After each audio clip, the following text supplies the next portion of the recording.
Magandang hapon sa inyong lahat. Ito po si Herbert Curia, author, promoter ng The Critics Promotions. Ang ating konstruktibong kritisismo, opinyon, komentaryo at konsultasyon sa likong ito. Kakibat ang ating pananalig sa ating banal na Panginoon Diyos, banal na Panginoon sa Kristo at gabay ng kaliwanagan ng Santa Maria, ay hinggil sa issue ng happy celebration sa Philippine 126th Independence Day. Maligayang selebrasyon doon sa idinaos na ika 126 Philippine Independence Day.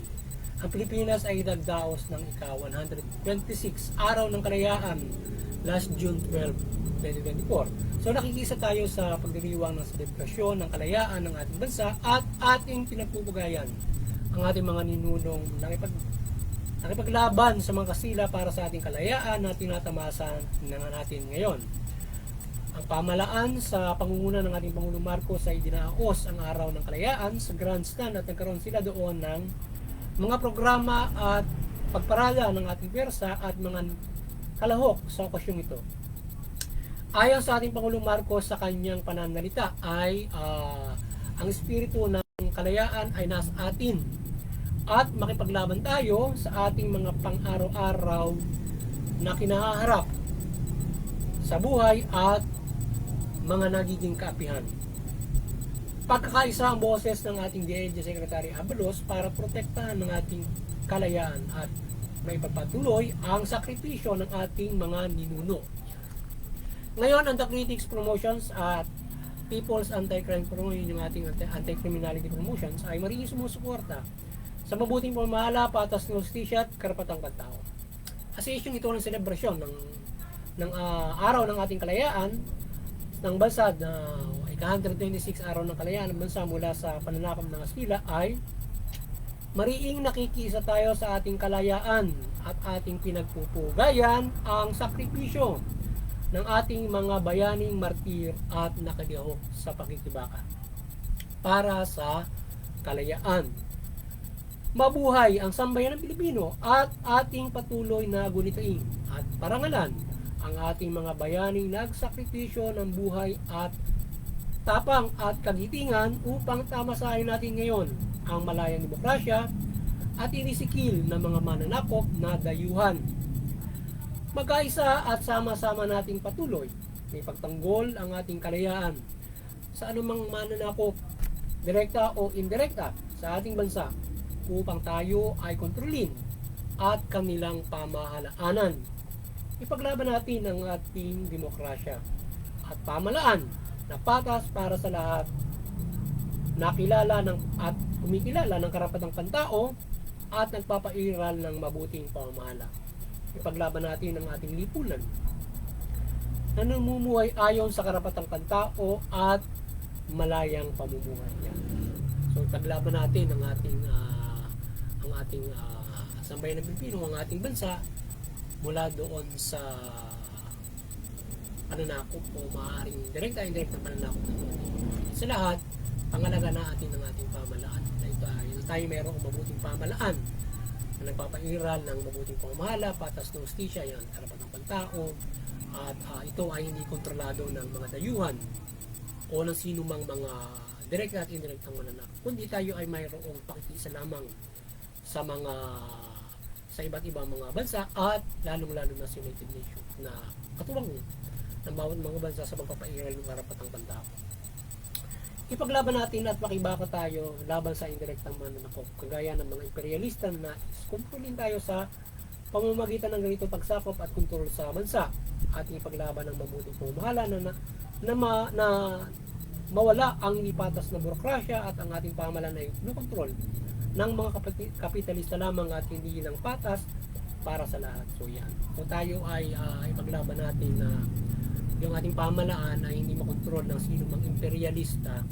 Yung sinasabing nag-i-direct control. Yan ay mga makapangyarihang bansa na nais na kumontrol o sakupin ng ating bansa o kontrolin ng ating bansa mula sa pamahalaan at iba't ibang mga aspeto para makontrol naman sa mga imperialista. So ingatan natin yung pamahalaan, makontrol dyan at tayo ay maging kontrolado ng ibang bansa. Kaya dapat yung ating pamahalaan hindi ito na didiktahan ng mga imperialista, iba't ibang bansa na malalaki. Yan. So, kaya dapat tayo ay ingatan natin at alagaan natin na yung ating bansa ay hindi siya nakokontrol from the government.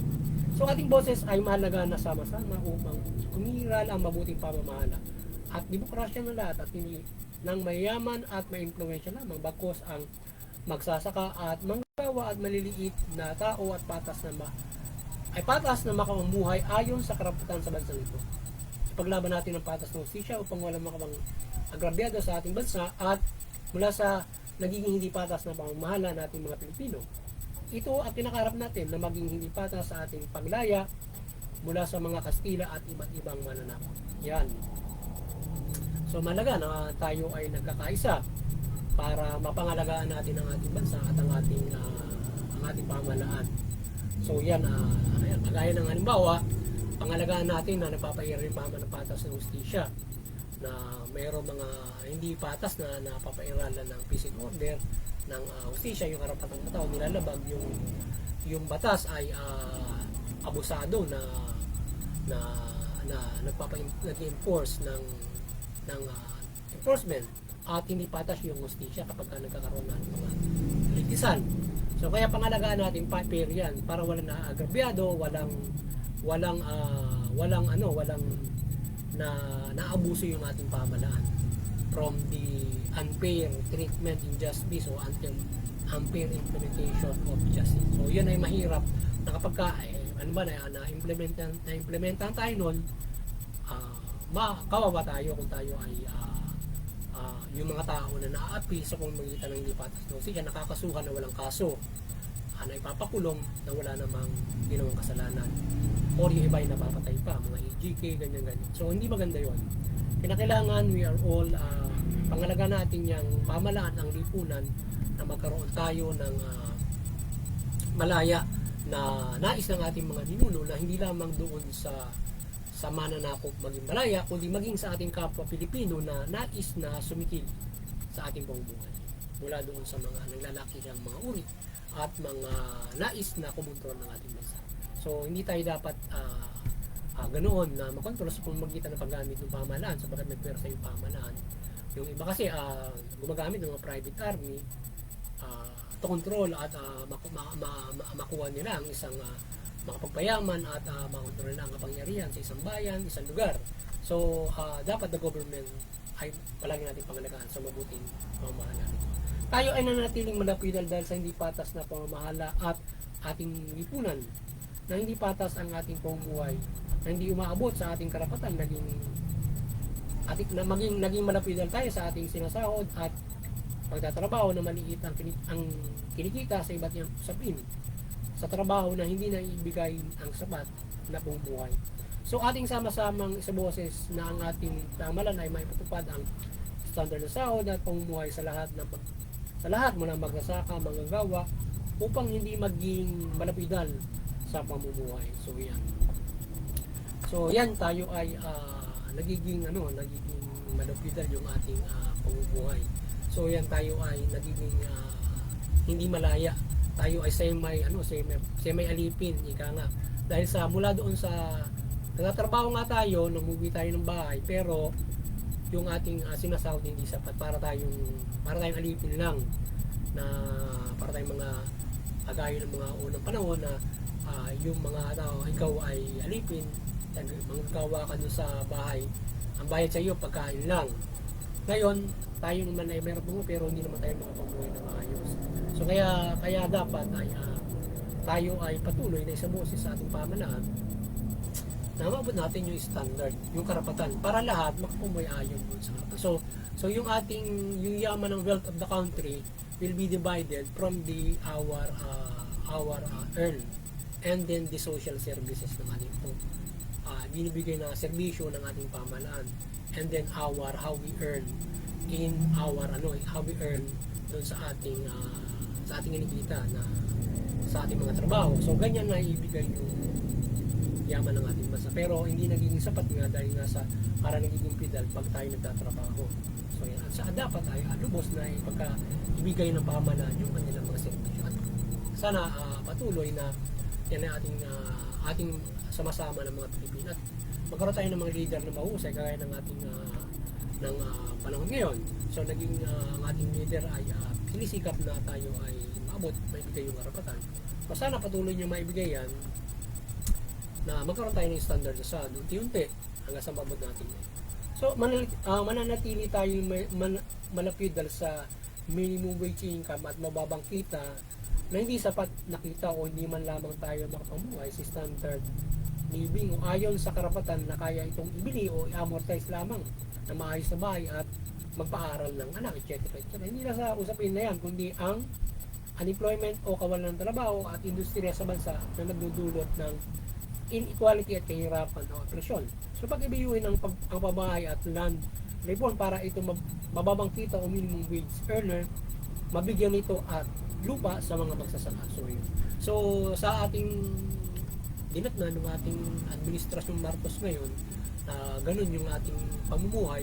So sana pag-ibayuhin niya na yung ating sinasahod na minimum wage ngayon, kung kahit naman siya aaralin niya, parang halos ay semi-feudal yung ating sinasahod na hindi pa rin tayo, para ka pa rin alipid doon sa isang asyenda o anumang pagtatrabaho mo, na ikaw ay hindi ka o parang alipid ka ng isang pamahalaan na ganun lamang yung sinasahod mo, hindi ka makapabuhay na maayos.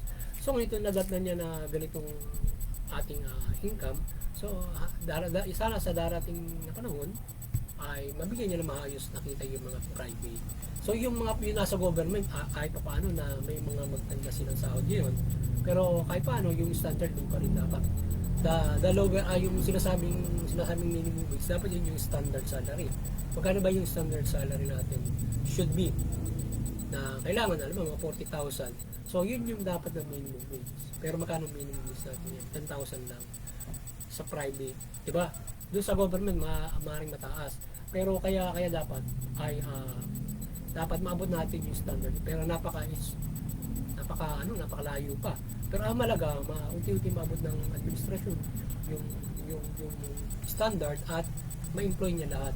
At yung mula dito sa kita na to, maangkupan niya na kahit papaano ito ay baka yung pabahay program, isa sa mga mahalagang bagay, at saka yung pagbibigay ng lupa sa mahalagang bagay kasi yun na kagaya pang mas babae ng administrasyon. Mahalaga yun paulam ng trabaho. So kapag nagawa ng ating Pangulo yun, kahit ganun pa lamang yung nadatnan niya na salary, ang kanyang patataasin pagdating ng tamang panahon, kahit pa paano makaka-amortize ng bahay yan. Nung pambansang pamahay. Kahit pa paano mahuhulugan niya. Pero at doon sa mga magagandang at least kahit pa paano, kung yung mga minimum wage mo, halimbawa nasa Metro Manila, magpapagawa ka doon ng mga maaaring pabahay program na nasa minimum wage. Yung ba kasi minimum wage mo, doon ka dadalhin sa malayo, sa malayong lugar. So hindi mo kaya yung kung minimum wage ka, maghuhulog ka sa malayong lugar. Pero yung pamasahe mo punta Metro Manila, doon ka nagtatrabaho, malayo na. So dapat ilapit nila doon sa kung saan sila kumikita. Yung mga ganun mga bagay. So sana iangkop natin mga ulit mula doon sa halimbawa regular earner ka pero minimum wage ka na ganun. So dapat maiangkop din yun yung mga ganung klase ng mga yung sa pabahay program niya. Kasi yung ganun under ng pag-ibig pan kapag employed ka.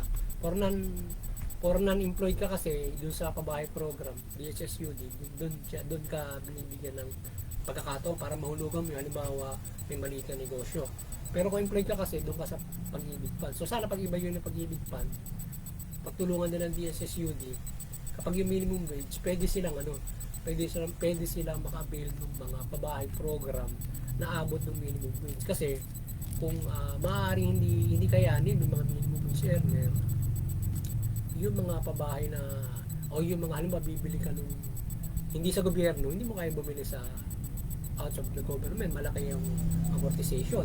Pero kung sa government ay kakayanin at pagbibigyan ng pabahay, nakakayanin ng minimum wage. Yun ang maganda na dapat na pagtutulungan ng pag-ibig sa kanil sa pambansang pabahay para mas mapagbibigyan yung mga ganun. Kasi kaulam yun kapag minimum wage earner ka na regular ka, kaulab yun. Kailangan lalo kung may pamilya ka. So mas maganda nga kung dalawa silang ikita ay kahit pa paano makakaabot sila doon sa mas mataas, di ba? So sana ganun at lalong-lalo na yung mga hindi walang regular employed, sila ay mga nagninegosyo, yung mga sinasabing small scale, micro. So sana sila ay mabigyan ng mga pabahay yung mga ganon. Yan. At yung mga hindi regular yung nila mga trabaho, yung mga ganon mga bagay. O yung sinasabi natin ng mga yung nasa marginalized sector yan. Kapag lagi natin tinatangkilik at kapag lagi natin tinatangkilik at umaasa tayo sa produkto ng banyaga, ay nasa monocular pa rin tayong pamumuhay, lalo na ito ay dinidikta ng ating pamahalaan. Dinidikta sa ating pamahalaan at mga korap sa pamahalaan at mga kapitalista dito ang kumikita o ating lipunan. Yan, yung hindi naman dun sa pag tayo ay yung sinasabi natin na malapitan. So yun ay semi na tayo ay parang nasasakop din noong mga sinasabing tayo ay nasa influence pa rin ng ilang mga banyaga kung tayo ay umaasa doon sa produktong banyaga. So yan tinatawag ng malapitan na nalipunan from that simple that kind of thing na tayo ay umaasa doon sa ganung klase na mga produkto at hindi lamang yun, yung pamahalaan natin kinukontrol nung mga dayuhan. So yun, kaya naging malapitan, may mga internal control.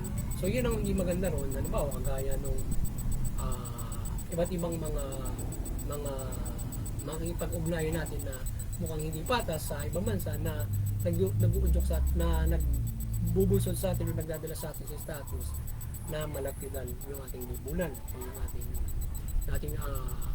yung ating bansa, dahil nga yung ating nasa pamahalaan ay ganoon sila didiktahan ng mga bansang ito. So sana hindi ganoon para hindi tayo maging malapitan. So kaya pagsikapan yung ating industriya, meron tayong sustainable for our own. Ano ba kaya ginagawa ng Pangulong Marcos din sa ating agriculture.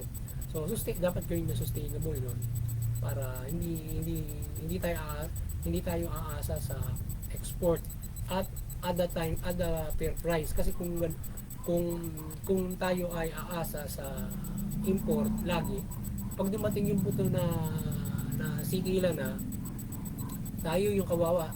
Sapagkat kung halimbawa yung bigas, kung sa 100%, 50% yung kaya nating i-produce, 50% ating kukunin sa ibang bansa, maraming tao ang magugutom, 50% na kumakain ng bigas. So i-alternate nun, kamote, di ba?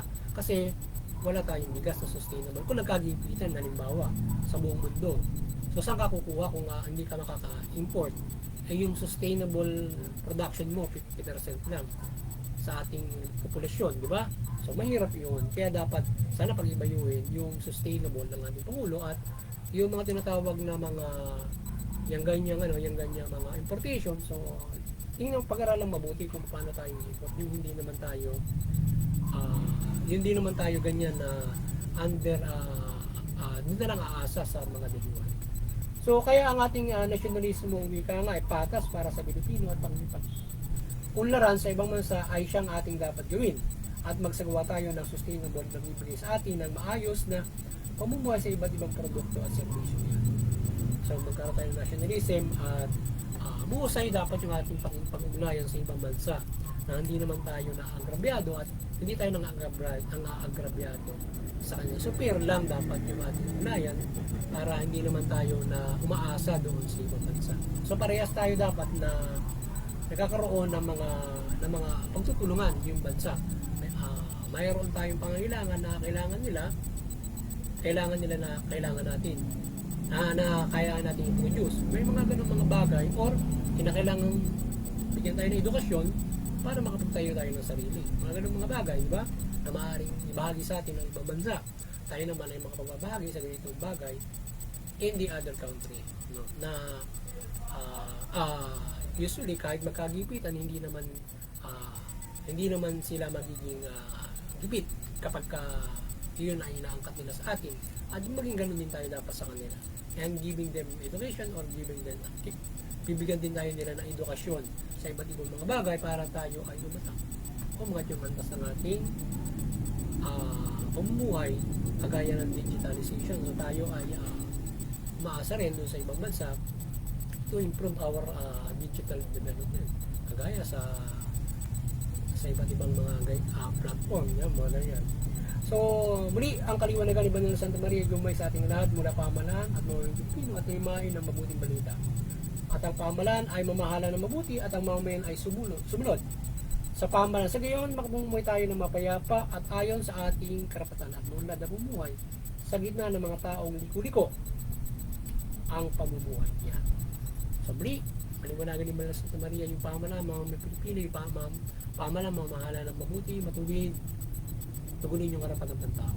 Patas ng hustisya, yung mamamayan, sumuporta sa mabuting pamamahala, sumunod tayo sa pamahalaan.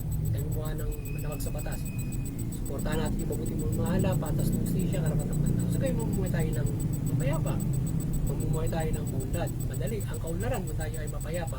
At higit sa lahat, nanampalataya tayo na lubos sa ating Panginoon Diyos sa iba't iba nating mga reliyon. At tayo ay magkaroon ng lubos na kaligtasan spiritual. Mula doon sa mabuting pamumuhay nito na sumusunod sa pamahalaan na mamahalan ng mabuting pamahalaan at iba't ibang mga malakas at gabay ng mabuting pamahalaan. So yan, magandang hapon sa inyo lahat at sana nakapagsabusan naman tayo ng konstruktibong kritisismo, opinyon, komentaryo at konsultasyon ngayong linggo. Magandang hapon sa inyo lahat at God bless you.